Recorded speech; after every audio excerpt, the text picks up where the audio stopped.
Hello again, everyone, and welcome back to Blitz 21. And I am really, really fired up about our next presenter.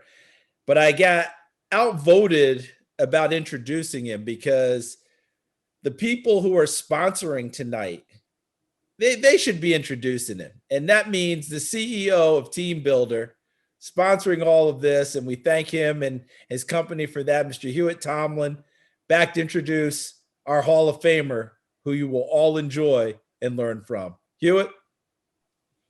Thank you, Charles. And no worries, folks. This will be my last introduction, so the last time you hear from me. So one last time, thank you to Hudl for allowing Team Builder to sponsor. And with that being said, what an honor to introduce the next guest. I can't believe I'm doing this. Bill Polian. Bill Polian, who we've all seen on TV many times, is a 2015 Pro Football Hall of Fame inductee and is widely considered to be one of the greatest front office executives in NFL history. He is the only general manager to win NFL Executive of the Year with 3 different teams, winning it twice with the Buffalo Bills, once with the Carolina Panthers, and once with the Indianapolis Colts. In all, his team has made 17 playoffs, 8 conference championship games, and 5 Super Bowl appearances, including Super Bowl 41 champion Colts. His eye for talent is legendary. With the Colts, he drafted 5-time NFL MVP and 2021 Hall of Fame inductee. Can anybody guess? Peyton Manning.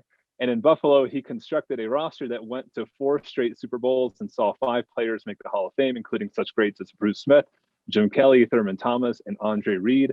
I've watched some replays of those games, and those games look cold, I'll tell you. With that being said, our next guest, Bill Polian. Thank you, and good evening. It's an honor to be with all of you. I'm thrilled to be here and thrilled to be talking football. Also, big hello to Coach Harbaugh and Coach Gruden, both good friends. Coach Gruden's an ESPN alumnus, as am I. He's back on the field where he belongs and doing a great job. And it's an honor to be with both of them. My father was an immigrant from Ireland. And the reason he had to come out here was because his father died when he was very young. And so his parenting skills were really learned from his drill sergeant in the United States Air Force during World War II. And so he pulled no punches and spared no feelings. And often said to me when he was displeased with me, Bill, some people are stupid, but you abuse the privilege. Sadly, he was true. And then I went to Mount St. Michael Academy in the Bronx, New York.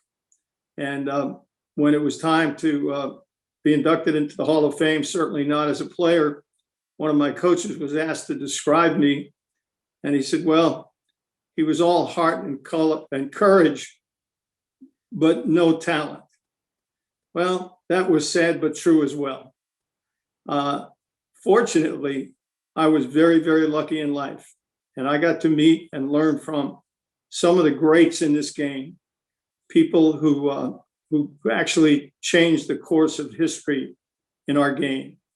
And I was smart enough to just be quiet and listen and learn from them. And so I'd like to pass on some of the wisdom that I heard from them throughout my career. First and foremost, 2 coaches with whom I worked, both of whom are in the Hall of Fame. My mentor, Coach Marv Levy, and of course, America's coach, Coach Tony Dungy. In 1990, I was appointed by Commissioner Tagliabue to the competition committee, which is the group in the NFL that makes the rules. It is a very high honor to be appointed, and I was just overwhelmed. In my first time on the committee, and I was on it for 20 years, the members were Jim Finks, the chairman. He's the patron saint of all GMs in the NFL, a Hall of Famer. Paul Brown, the father of modern NFL football. Don Shula, the winningest coach of all time. Bill Walsh, the inventor of the West Coast offense.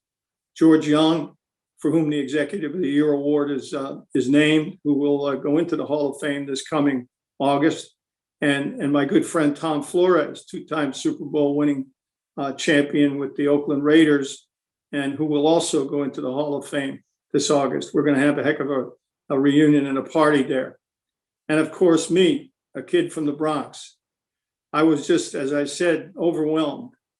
And fortunately, I remained friends with all of those people through all of their lives. Sadly, they're gone now, many of them.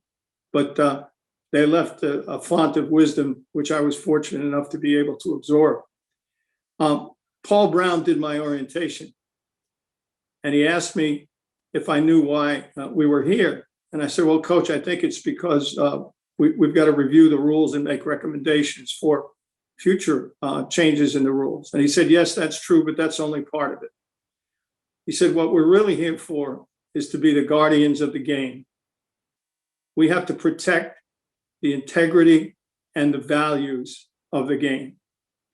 And that statement, the guardians of the game, was appropriated in honor of Paul Brown by the Hall of Fame. And I'm wearing a shirt tonight, which probably you can't see very well, but has on it the Hall of Fame logo. And it says the guardians of the game. Well, we in the Hall are not guardians of the game. You are the guardians of the game and its value, because you work with young, impressionable kids who are just falling in love with the game. And if you do your job, the values of the game will carry on generation after generation. That is an awesome responsibility, but I know you're up to it. Let's talk a little bit about the values that are unique to our game, that you teach every day and that help young men grow, not only on the field, but in life. They are sacrifice, discipline, preparation, standard of performance, perseverance, and teamwork. Vince Lombardi said famously, you have to pay the price. Nothing of value is ever achieved without sacrifice. Paul Brown echoed that by saying the price you pay indicates your character. And Coach Levy said to his teams very, very often, the harder you work, the harder it is to surrender. Coach Levy brought that to life in dealing with Bruce Smith. Bruce had come into the league at, believe it or not, 300 pounds and played that way for his first 2 years in the league. He played well, immensely talented, but didn't really reach the full development of what he could do with the wonderful gifts that he had. At the end of his second season, Coach Levy wasn't really happy with his effort. And he said to me, I'm calling Bruce in tomorrow and I'd like you to be in the meeting, but don't say anything. And I said, okay, that's fine. He called Bruce in and he said, Bruce, you know, I'm really not happy with the way you're performing. You're not doing all you can to stay in shape, and you're not doing anything to maximize that great talent that God gave you. You can be one of the greatest players in the history of the game, but you're going to have to sacrifice to make that happen. Bruce, to say the least, was chagrined. He was shocked. And he took it to heart. He went home. He literally got on the Stairmaster and came back to camp that year at 265 pounds. He played at that weight for the remainder of his career and became the greatest pass rusher in the history of the NFL. During his induction speech at the Hall of Fame in Canton, he thanked Coach Levy publicly for having given him the reason and the impetus to sacrifice that made him great.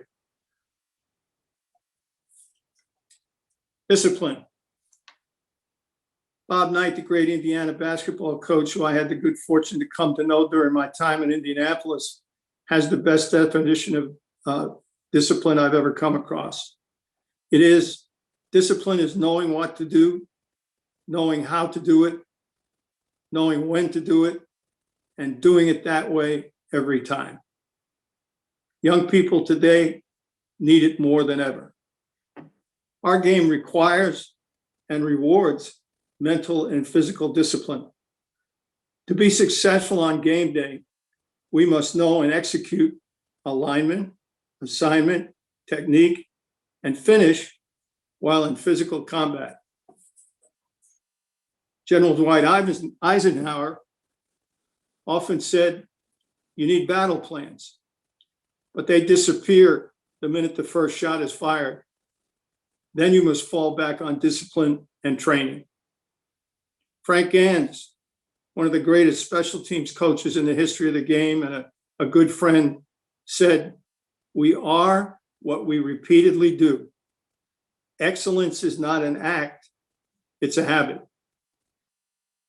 And Coach Joe Paterno and his brother George, for whom I worked at the Merchant Marine Academy, said repeatedly, and I can still say it in my dreams, take care of the little things and the big things will take care of themselves.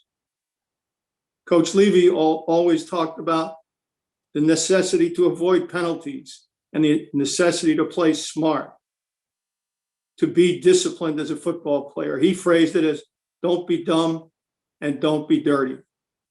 And we finished every year of his coaching regime in the top 5 in the NFL in penalty avoidance. Tony Dungy said, self-discipline is the best discipline. If I have to fine you, I don't want you on my team. Discipline is the bedrock of any successful organization, and most importantly, any successful football team. Preparation. When I was at Kings Point at the Merchant Marine Academy, there were displays all over of a saying that had come from World War II called the 5 Ps.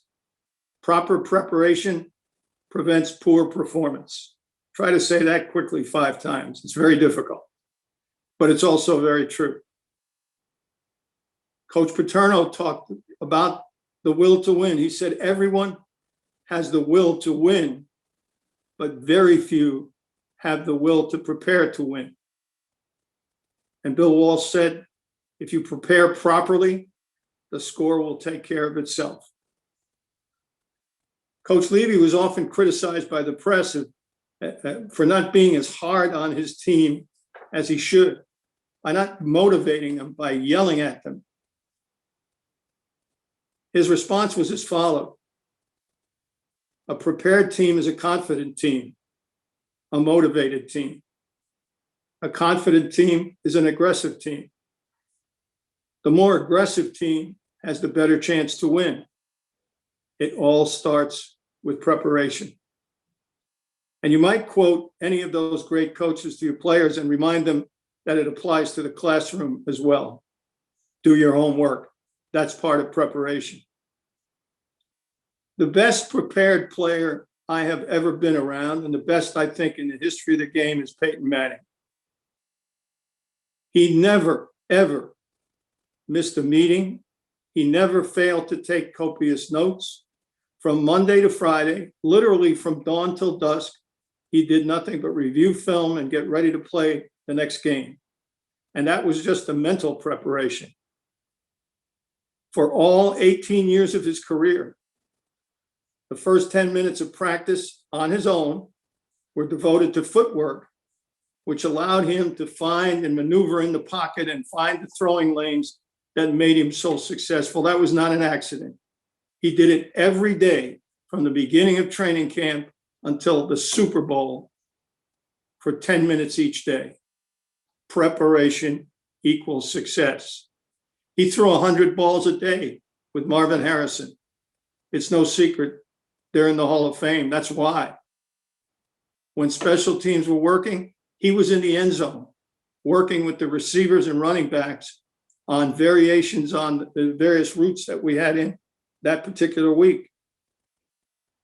When the offense was servicing the defense, he was over on the side with Edgerrin James and Joseph Adai working on ball handling, setting up that famous stretch play where he would fake the ball to them, suck the safety in, pull it back out, and throw to Marvin for a touchdown on a post. Ball handling wasn't an accident. It was an everyday job. And when we went to Miami for the first Super Bowl, for the first 5 days of the week we were there, the weather was beautiful, sunshine, high 70s, couldn't have been nicer, but the forecast for game day was for rain. So we practiced with a wet ball every single day of that week. Jeff Saturday was furious. His hands were soaked, reaching to that barrel every day, pulling out a wet football for every single play. And he was really upset by it. But Peyton was Peyton. He was going to prepare. Come Sunday game day, for the only time in the history of the Super Bowl, it poured rain, and we never missed a beat. And Jeff carried the Lombardi Trophy home, wet hands or not. Preparation is the key to success, and the most talented player ever, the most dedicated player ever to preparation is Peyton Manning.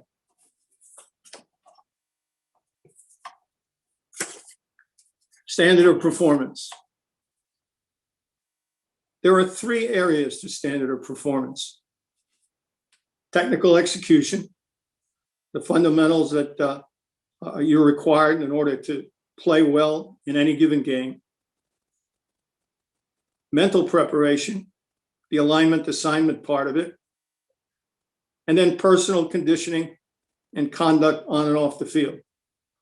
The great thing about standard of performance is that you as the coach set it. It is what you want it to be. It is the yardstick by which you're going to measure your players individually and as a team. And Bill Walsh harped on standard of performance. And he said many times, if we meet our standard of performance, the score will take care of itself. It doesn't matter who the opponent is. It really doesn't even matter what the score is. The question is, did we meet our standard individually and as a team?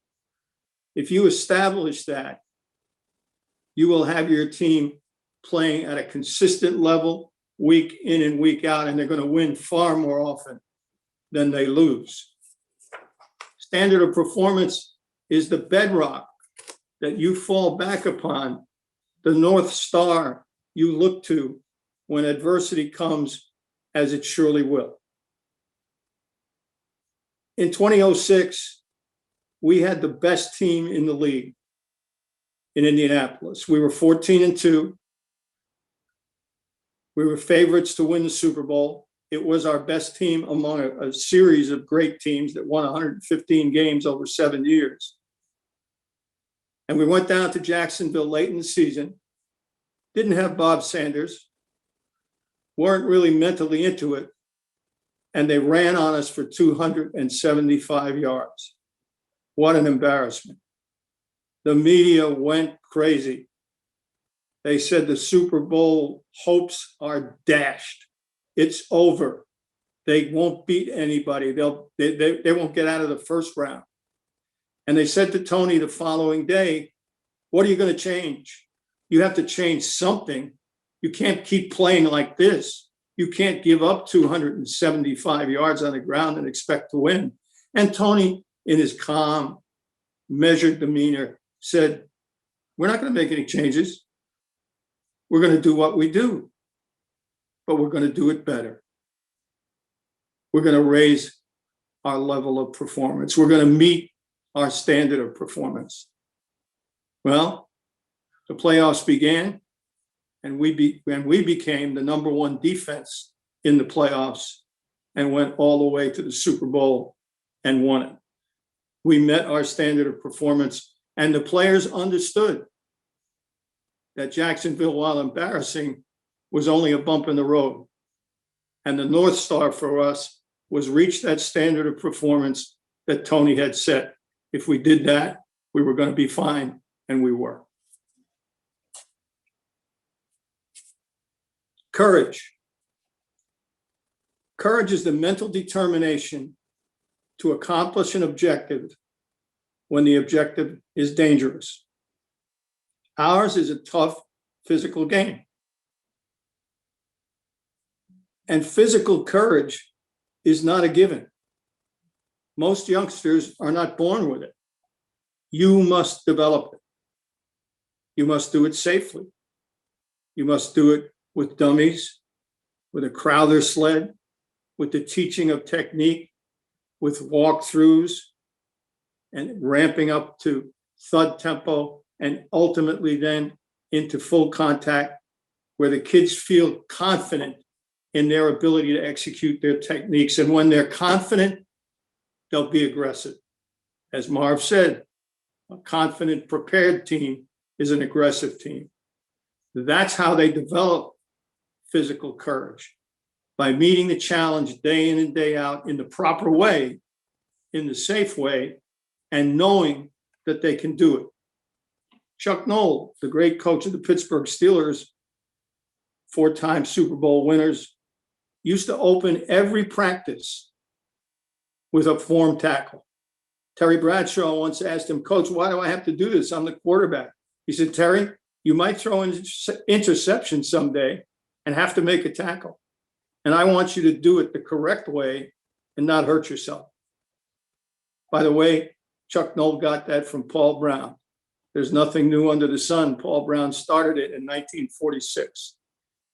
It's still true today. You can build courage, especially physical courage, by proper practice. Mental courage, a little bit different thing, but basically the same boat. Fear of failure is the biggest deterrent to success. Coach John Wooden, the greatest basketball coach of all time, said, "Never let fear of failure impede your activity. Fear of failure is the worst fear of all." How do you beat it? By practicing situationally and by putting your players in situations where they learn to succeed in practice and then take it to game day. Bill Parcells was the best that I ever saw at it. He would put his team in different stressful situations every day. And his idea was, I'm going to make practice tougher than the game. I'm going to put them in situations where they have to perform, play in and play out, so that when they get in the game, they're confident that they can do it, and fear of failure disappears and turns into aggressiveness and combativeness and the will to win. Again, courage and the defeat of fear of failure, development of confidence, comes through preparation and practice. And it's your job to install that. Don't expect it. You have to develop it. Perseverance.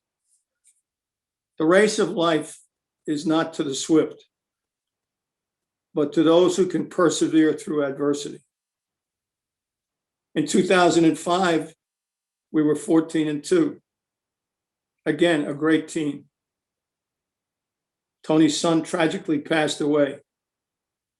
We lost in the division playoff to Pittsburgh on the last play of the game when we missed a field goal that would have put it in overtime. The next day, a downtrodden, heartbroken team filed into the meeting room. I was in the back. Tony took the podium and he said, "I have a little parable for you." There was an old man whose job it was to break rocks. And there was this one particular boulder that he tried to break week in and week out, year in and year out with his sledgehammer until he was exhausted and frustrated. And he finally threw down the sledgehammer and walked away, having failed to break the boulder. And then a young kid came along, picked up a little ball-peen hammer, tapped the boulder, and it broke into 1,000,000 pieces. What's the moral of the story?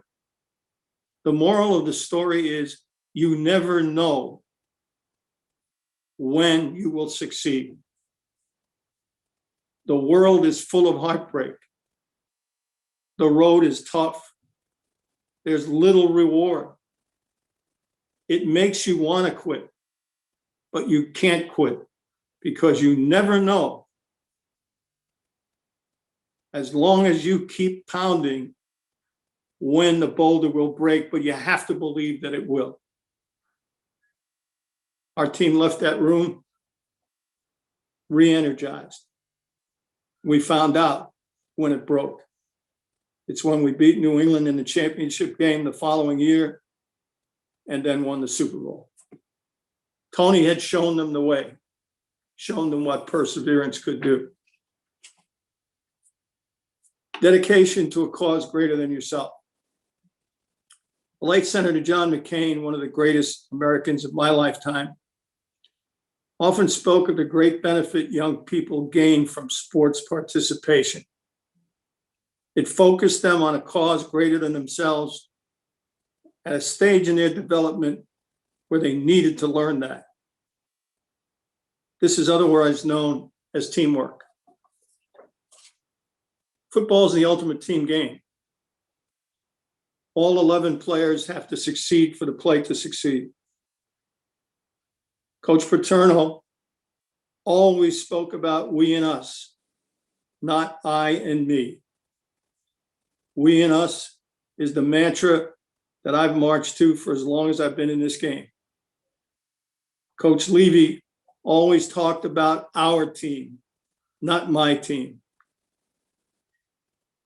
And in our playbook and in our Colts employee manual, we wrote the following: team success begets individual success. When we win, we all win. When we lose, we all lose. Every job counts, on and off the field, all the time.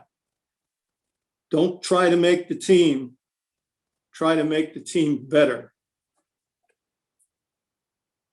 Trust is the bedrock of teamwork.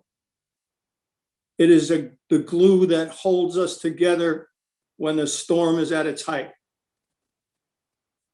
Trust is engendered by the following qualities: honesty.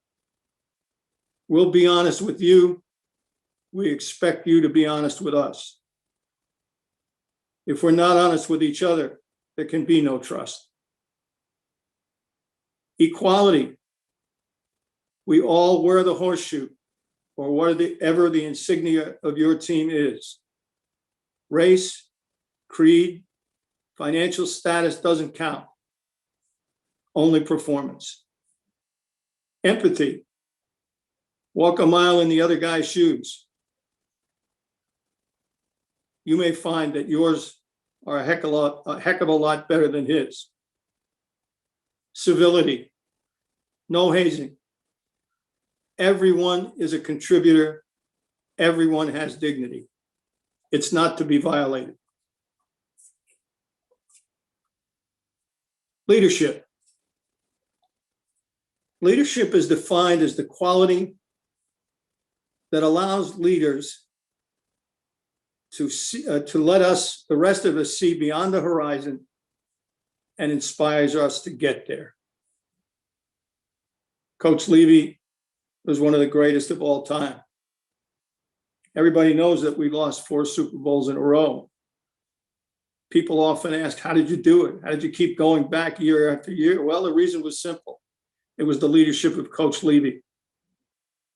As an example, after our 3rd Super Bowl loss, he wrote a letter to the players, and he included in it a verse of poetry. I'm not quoting this exactly, but it's darn close. It was about a warrior who said, I am wounded, but not yet slain. I'm going to lay down a while, and then I'll rise and fight again. Most of us thought, well, it's a wonderful sentiment, but who knows if it will stick? It did, but we didn't find out until the opener the following year, when as we jogged down the tunnel for the warm-up, guys were hollering, rise and fight, rise and fight, rise and fight. Coach inspired them. He led them with his words and his example. That's leadership. Leadership can also be defined in 2 words. Follow me. You're the example for every youngster you coach. My coaches were for me. Names most of you never heard of: Joe Tricario, Bob Cravato, my coach at NYU, Bob Windish, who remained a friend and mentor for all of his life, who actually got me started in the scouting profession. I wouldn't be talking to you without him. Like Coach Mike Krzyzewski, I knew at 16 what I wanted to be, like those men. Their examples inspired me. Their examples drove me to emulate them. That's what you are to your players. Make sure they see the best of you, even in the worst of times. Let me give you an example with Coach Dungy. We had very few rules, but two of them were that nothing good happens after midnight and that there are no drugs allowed. Well, as luck would have it, one of our good players got caught out at 2 a.m. during the season. There were drugs. It became a cause célèbre. We had to deal with it. Tony was out of the office that morning at a meeting, and I convened a meeting of our veteran leaders, Peyton Manning, Jeff Saturday, Robert Mathis, Dwight Freeney, a few others, explained the situation, and we discussed what the penalty ought to be. And everybody decided that it ought to be a 4-game suspension for conduct unbecoming the team. As we were wrapping up the meeting, Tony came in. We explained the situation to him. He thought about it, and he said, "No, I can't do that." He said, every Sunday in the off season, I go into pulpits in churches around Indianapolis and other places and preach to young kids, anywhere from 9 to 16, 17, that they ought to avoid drugs, do as they're told, obey the rules. And I can't do that. I can't be a hypocrite if I turn my head and look away here and apply what's only a slap on the wrist, even though it will hurt the team. He said, we need to release the player. Everyone nodded. Okay, coach, that's the way you want it. That's the way it is. We left the room. I was astounded. Most players would say, wait a minute, coach, what are you doing? This is costing me money. This is costing us victories. Our guys never said that. They just said, okay, coach. Because they had so much trust in him as a leader, because of the example he had set day in and day out for them, and was again setting that particular day. He wasn't respected because coach was the title in front of his name. He was respected because his leadership and his example had earned it. Coach Lombardi is often quoted as saying, winning isn't everything, but it's the only thing. That isn't really what he said. What he said was, winning isn't everything. The will to win is the only thing. But he said a lot more in an essay that he wrote, which you may or may not have seen, but which I revere and which I'd like to share with you now. He said, complete victory can never be won. It must be pursued with all one's might, but it can never be won. Each week, there is a new encounter. Each year, there is a new challenge. But all of the display, all of the noise, all of the glamour and excitement, they exist only in the memory. But the spirit, the will to win, the will to excel, they endure, they last forever. These are the qualities that are larger and more important than any of the events that occasion them. No truer words were ever spoken about our game and about our profession. As Coach Levy and I walked down the tunnel at Super Bowl 25, a tradition we had maintained for all the years we worked together, he turned and said to me, Bill, It's a long way from NYU and Coe College, his alma mater, isn't it? I said, Coach, it sure is. We're here on the biggest stage in sports, two guys from a small college who are the luckiest people on earth. As I look back on it now, it wasn't.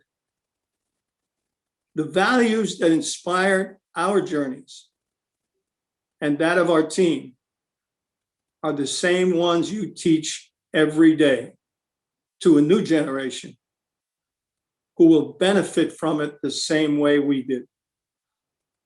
It's not a long way from high school or small college or wherever else to the Super Bowl. It's an unbroken line of people who learn and honor the values of the game. You are truly the guardians of the game. I salute you. I thank you.